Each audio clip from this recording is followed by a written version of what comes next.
If you took the 5 worst presidents in the history of the United States and added them up, they would not have done near the destruction to our country as Joe Biden and the Biden administration have done.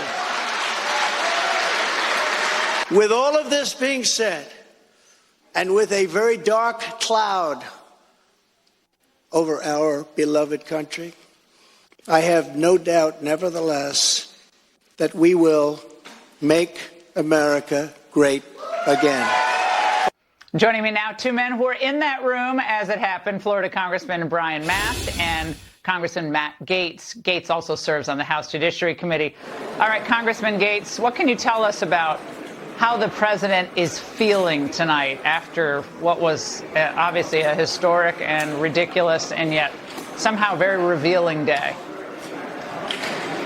Indeed, it was a long day for the former president, but it's a long day for the current president if he just takes a stroll around the Rose Garden. Donald Trump has a renewed sense of focus. He knows how high the stakes are in this election, and he knows that if he doesn't stand and fight, the American people are next. We are next on the menu for a corrupt system that has been weaponized and woke and dangerous to our country. And so I didn't sense any doom or gloom. There was great energy in the room. And the campaign now takes on, I think, a renewed spirit and energy and vision that we're all very excited for. Congressman Mast, tonight Speaker McCarthy tweeted that Alvin Bragg is attempting to interfere in our democratic process by invoking federal law to bring politicized charges against President Trump.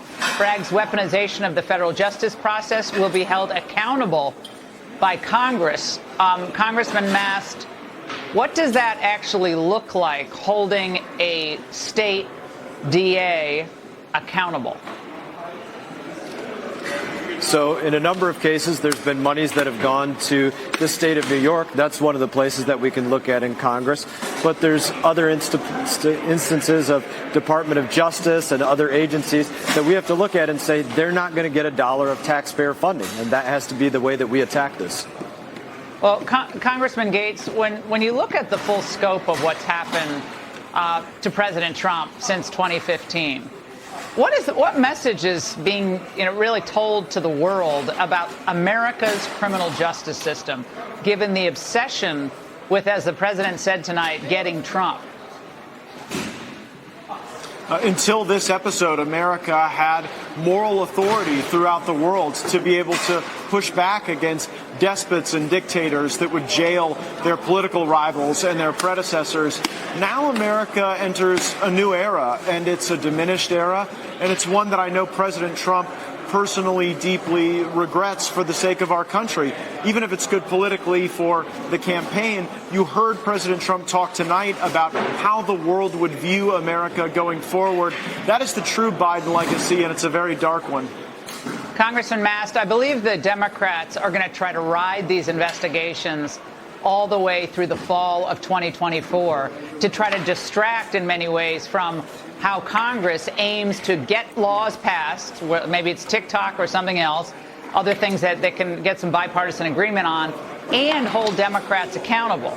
Are you concerned that that distraction game will, in fact, hurt Republicans in congressional races or Senate races going into the fall of 2024? There can always be down ballot effects to anything that takes place. But I think what they're calculating here is wrong. They're not showing a blind justice system. They're showing there's Republican justice and there's Democrat justice, and they're going to make the United States of America entirely about politics. And if you're not on the right side, then they're coming after you, and that's not going to play out the right way for them. And Congressman Gaetz, in a campaign like 2024, I think it's a lot like 1980, where the country was in such bad shape, and Reagan came in, and his message was, I'm going to turn this economy around. He didn't complain about the hippies in the 70s or the anti-war movement or the Vietnam, war failures. He didn't talk about that. He talked about, I'm going to turn the country around. Do you agree that President Trump, if he's the nominee, it has to be about turning America back? Oh, you're going dark there with they're turning the lights out on you there. But do you agree that it has to be about the economy? No denying that. Not the first time they've turned the lights out on me at Mar-a-Lago. What I can tell you, Laura, is that this must look so silly to Americans who are struggling to make ends meet, to pay for groceries and gas, when you see that careers are in jeopardy now because of a shrinking economy. Layoffs are coming in the tens of thousands. And now you have the former president being hauled forward, not even on a felony, but really a misdemeanor in drag at best. And I think that says a lot more about the people bringing these charges than it does about Donald Trump. But President Trump has to pivot off of this to a place of vision and positivity and American drive, much like we saw from Reagan in the 80s.